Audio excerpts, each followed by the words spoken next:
ज़िंदगी की ज़रूरतें भी कितनी अजीब होती हैं, इंसान को क्या क्या सिखा देती हैं। अब इस शख्स को ही देखिए, धूप और बारिश से बचाने वाली छतरी को उल्टा करके रुमाल और मोज़ों की दुकान खोल ली। और इस शख्स को तो छतरी की भी ज़रूरत नहीं है, 2 बाजू ही काफ़ी हैं। हाँ, ये और बात है कि बैगों के बोझ से बाजू दब गए हैं। क्या करें, ज़िंदगी की यही खासियत है।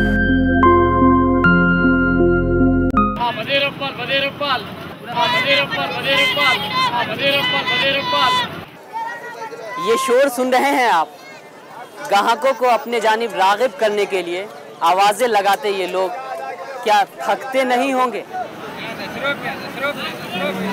दरअसल इन्हीं आवाज़ों से इनकी रोज़ी रोटी जुड़ी है, इन्हीं आवाज़ों पर इनकी रोज़मर्रा की आमदनी का इन्हिसार है।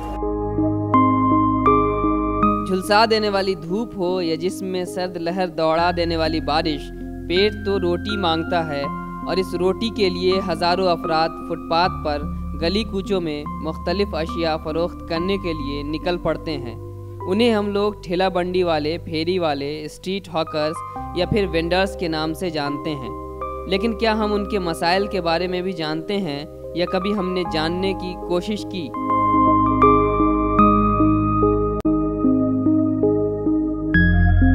समाज उन्हें किस नज़र से देखता है, उनके बच्चों की क्या हालत है।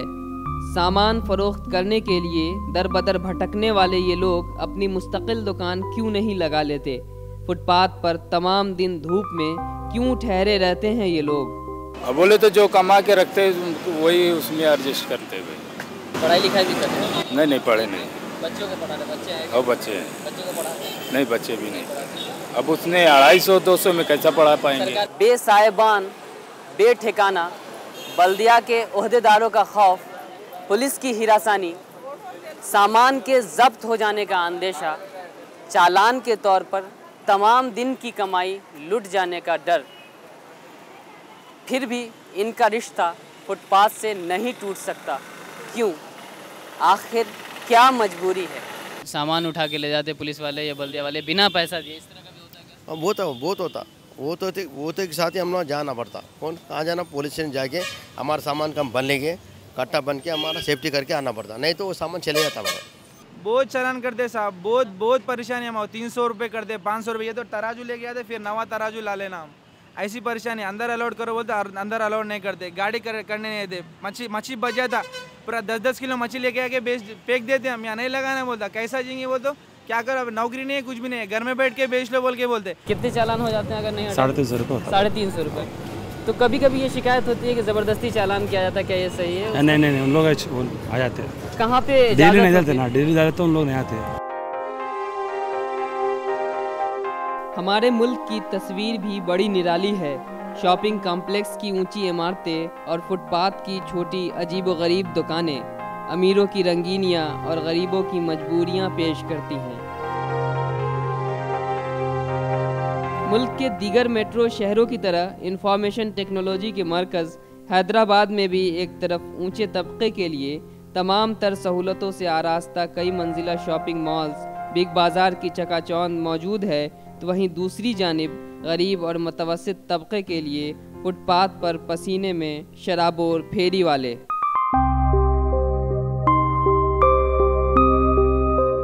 शहर हैदराबाद के मुख्तलिफ इलाकों के अलावा मेहदीपट्टनम, दिलसुख नगर, कोठी के आसपास सुल्तान बाज़ार, बड़ी चौड़ी, विमेंस कॉलेज, चार मीनार के इलाके में मक्का मस्जिद से मदीना बिल्डिंग तक सैकड़ों अफराद फल, तरकारी, खाने पीने की दीगर अशिया और रोज़मर्रा की ज़रूरियात की हर शय गश्त करते हुए फ़रोख्त करते हैं।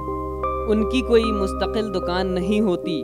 जहाँ जगह मिली, जहाँ मौका मिला वहीं ठहर गए। मौसम की मुनासबत से कभी आम तो कभी अमरूद बेचे तो कभी खीरा और तरबूज। सर्दी में ऊनी कपड़े फ़रोख्त किए तो बारिश के सीज़न में छतरियाँ। कभी नींबू पानी के ज़रिए रोज़ी हासिल की तो कभी समोसों की थाल सर पर उठाए ग्राहकों की तलाश में दौड़ धूप। कितनी दूर जाते हैं? यहीं पे रहते हैं या घूम घूम के बेचते हैं कहीं और? इधर ही पे। कहाँ पे आपका घर है? घर कारवान। उतनी दूर से यहाँ आना पड़ता है।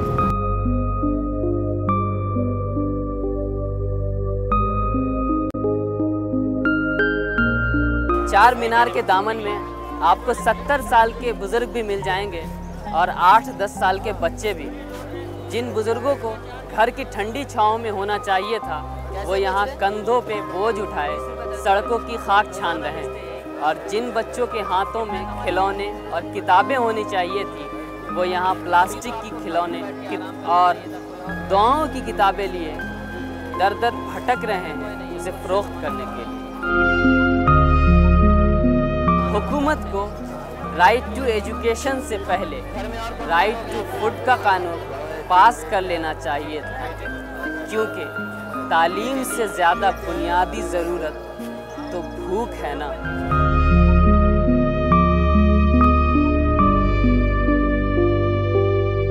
चार मीनार के पास हमें एक ऐसा बच्चा भी मिला जो अपनी उम्र से कहीं बड़े काम कर रहा है। देख सकते हैं आपके किस तरह से साइकिल पे दोनों जानिब बड़े से झोले लटकाकर ये पॉलीथीन बेचता है, यानी यहाँ पे जो दुकानदार होंगे उसको पॉलीथीन सप्लाई करता है। इस बच्चे को अभी स्कूल में होना चाहिए था, इसकी पढ़ाई होनी चाहिए था, इसे खेलना चाहिए था, लेकिन ये अपनी उम्र से कहीं ज़्यादा काम कर रहा है। मेरा मजबूरी है, मेरा माँ बाप घर में मजबूरी है, यही लिए करते हैं मैं काम। पढ़ने चाहता था मैं भी, यही लिए काम करते हैं। मेरे माँ बाप मजबूरी में यही लिए। कितना कमा लेते?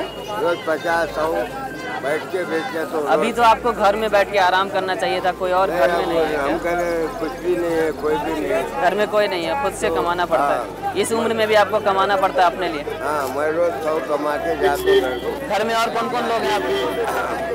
3 बेटियाँ हैं। जी, बेटे? औरत है। अच्छा, बेटे नहीं है? बेटे है, अलग अलग है। अच्छा, आपको कमाना ही पड़ता है सबके लिए? मैं रोज आके कमा के जाता हूँ। फुटपाथ पर कारोबार करने वालों को 3 ज़ुमरों में बांटा जा सकता है। पहले ज़ुमरे में वो अफराद शुमार किए जा सकते हैं जिनकी आमदनी 100-200 रुपये तक महदूद है। दूसरे ज़ुमरे में वो अफराद आते हैं जो ज्वेलरी, घड़ियाँ, दीगर इलेक्ट्रॉनिक अशिया फ़रोख्त करके 300 से 500 रुपये तक रोज़ाना कमा लेते हैं। तीसरे ज़ुमरे में उन अफराद को शामिल किया जा सकता है जो रोज़ाना 500 से 1000 रुपये घर ले जाते हैं।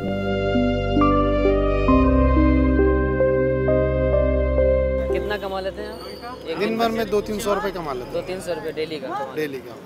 कितना कमा लेते हैं इससे? 100-150 रुपये कमाते हैं।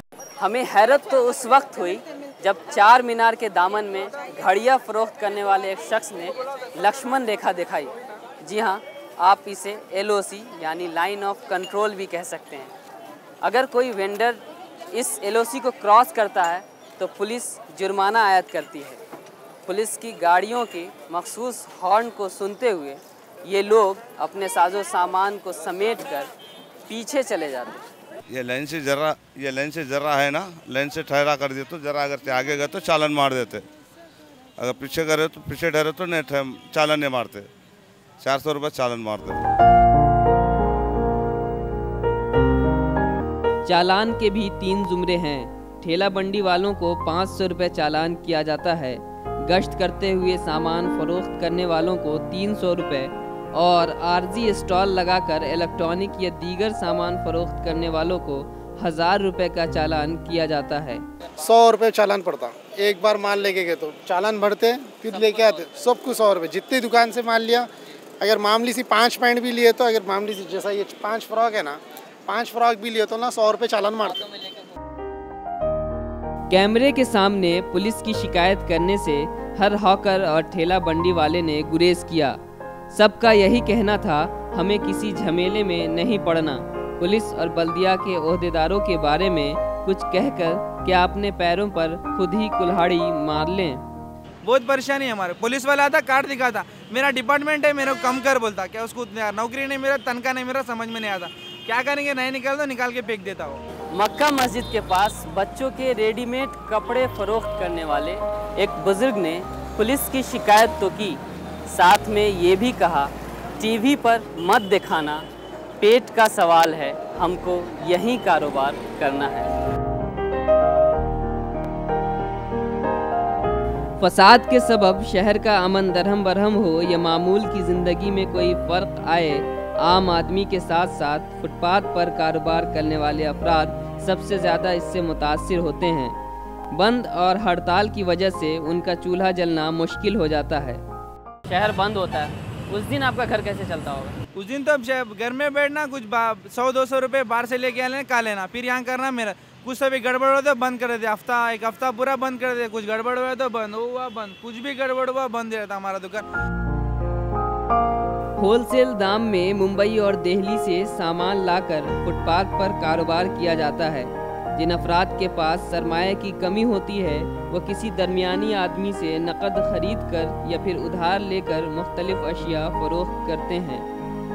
बेगम बाज़ार से होलसेल दाम में ख़रीदा हुआ सामान यहाँ फुटपाथ पर दुगने दाम में मौजूद होता है, लेकिन बार्गेनिंग के मरहले से गुजरकर वो वाजबी दाम में फ़रोख्त होता है। कितने देंगे? 120 का डिया। अरे नहीं 50 में देना। 50 50 में आप 100 लगा दे तो बस। नहीं तुम्हारा क्या बोलते फिलहाल? 60 में 80 दे दो चलो बस। अरे नहीं 60 में कितने 2 बजे? और क्या देना बोलो? इसका एक्चुअल बताते हैं हम, इसका 140 बताते हैं और ये 80-90 में बेच देते। infochangeIndia.org की एक रिपोर्ट के मुताबिक मुल्क में स्ट्रीट हॉकर्स की तादाद 40 मिलियन है। गैर मुनज़्ज़म शोबे से वाबस्ता ये लोग मुल्क की मईशत का अहम हिस्सा होने के बावजूद समाज में वक़ार और इज़्ज़त की ज़िंदगी से महरूम हैं। वसीओ अरीज़ शॉपिंग मॉल्स की तामीर करनी हो तो इनकी आर्जी दुकानों पर गैर कानूनी और नाजायज़ कहकर बुलडोज़र चला दिए जाते हैं। 2004 में हुकूमत हिंद ने national policy of urban street vendors वज़ा की थी, जिस पर 2006 और 2009 में नज़रसानी भी की गई। इस पॉलिसी को मरकज़ी हुकूमत ने पास तो कर दिया, लेकिन लोकल और म्यूनसिपल सतह पर इस पर अमल आवरी नहीं हो सकी। इस कौमी पॉलिसी के मुताबिक स्ट्रीट वेंडर्स को ज़रिए माश का हक़ हासिल है। ये रियासत का फ़र्ज़ है कि इनके इस हक़ का तहफ़्फ़ुज़ करे। ये भी कहा गया है कि हॉकिंग को शहरी गुर्बत में कमी की एक ज़रिए के तौर पर देखा जाए, समाज में उनकी हिस्सेदारी को तस्लीम किया जाए। लोकल लेवल में इसमें क्या है, इसको ऑलरेडी जीएचएमसी की तरफ से ये वेंडिंग जोन्स डिमार्केट किया गया है जी। ये वेंडिंग जोन्स रेगुलेशन के हिसाब से और थोड़े अवेयरनेस लेना पड़ते हैं। अभी तक हम वो उसी हिसाब से अवेयरनेस और बढ़ाने की कोशिश कर रहे हैं। इस पॉलिसी में ये भी रहनुमाई की गई है कि फुटपाथ पर सामान फरोख्त करने वालों को शनाख्ती कार्ड जारी किए जाएं और किसी लैंड की अवामी मकसद के लिए फौरी ज़रूरत के बगैर हाकर को वहां से बेदखल न किया जाए। अगर ऐसा करना पड़े तो दूसरी जगह उन्हें आबाद किया जाए, मगर अफसोस कि इन रहनुमायाना खतूत को नज़रअंदाज करते हुए उन्हें शहर की खूबसूरती में रुकावट तस्वर किया जाता है। अर्बन प्लानिंग में अमीरों के लिए कार पार्किंग की सहूलत का तो ख्याल रखा जाता है, लेकिन गरीब हॉकर्स के लिए जगह मख्तस नहीं की जाती, जबकि ये लोग मुल्क के शहरी इनफॉर्मल सेक्टर का एक बेहद अहम हिस्सा हैं। उनकी खिदमात का एतराफ़ करते हुए उन्हें सहूलतें फराहम करने के बजाय उन्हें नाजायज़ वजूद समझा जाता है। आइडेंटिटी कार्ड थोड़ी जगह देखे हैं, थोड़े स्पेशली थोड़े वेंडिंग हॉकर्स जो थोड़े आइडेंटिफाई करें, इसी हिसाब थोड़े आइडेंटिफिकेशन का प्रोसेस सर। हाँ, आईडी कार्ड है। सो एसोसिएशन जो एसोसिएशन बोलते हैं, इधर हमारे पास 100 लोग हैं, इधर लिस्ट है। सो वो हिसाब से हम फोटो लेके उनके पास आईडी कार्ड देते। किसी स्पोर्ट इवेंट का मामला हो या गैर मुल्की सदर या वज़ीर आज़म के दौरे का मौका हो, हिंदुस्तान को तरक्की याफ्ता दिखाने के लिए फुटपाथ से फेरी वालों को गायब कर दिया जाता है। म्यूनिसिपल कॉरपोरेशन के ओहदेदार ठेला वालों का सामान जब्त कर लेते हैं। सदर अमेरिका बराक ओबामा के मुंबई दौरे के मौके पर बीएमसी ने हज़ारों हॉकर्स को गैर कानूनी करार देकर सड़कों से बेदखल कर दिया। कॉमनवेल्थ गेम्स के मौके पर भी यही तमाशा हुआ। इंडिया शाइनिंग की नुमाइश करने वालों से हमारा बस एक ही सवाल है, रोज़ी रोटी से महरूम किए जाने वाले ये अफराद क्या हिंदुस्तानी नहीं हैं? टाइम्स ऑफ इंडिया की एक रिपोर्ट के मुताबिक मुल्क के शहरी इलाकों में स्ट्रीट वेंडर्स हर माह रिश्वत और मामूल की सूरत में मुकामी पुलिस और बल्दी ओहदेदारों और गुंडों को 300 करोड़ रुपए अदा करते हैं। इससे बड़ी सितम ज़रीफ़ी और क्या होगी। जिन्हें गैर कानूनी नाजायज़ कहा जाता है वो दिल्ली में सालाना 100 बिलियन रेवेन्यू पैदा करते हैं, तो मुंबई में उनकी सालाना आमदनी 120 बिलियन बताई गई है। National alliance of street vendors in India की तहकीक के मुताबिक मुंबई में हुक्काम हॉकर्स से बतौर किराया सालाना 400 करोड़ रुपए वसूल करते हैं। इन फेरी वालों की हालत बयान करने के लिए अंग्रेज़ी ज़बान का एक लफ्ज़ वल्नरेबल बहुत मुनासिब है। हमेशा पुलिस और बल्दी ओहदेदारों के निशाने पर गैर महफूज मुस्तकबिल, कोई समाजी सिक्योरिटी नहीं, ना ही कोई पेंशन और न बोनस, कैजुअल लीव, हॉलीडे तो जैसे ख्वाब की बातें हैं। रोज़ाना बग़ैर खाने और नाश्ते के 10 से 15 किलोमीटर का सफ़र तय करते हैं ये लोग। कम से कम 15 किलोमीटर 20 किलोमीटर जाना रोज़ाना।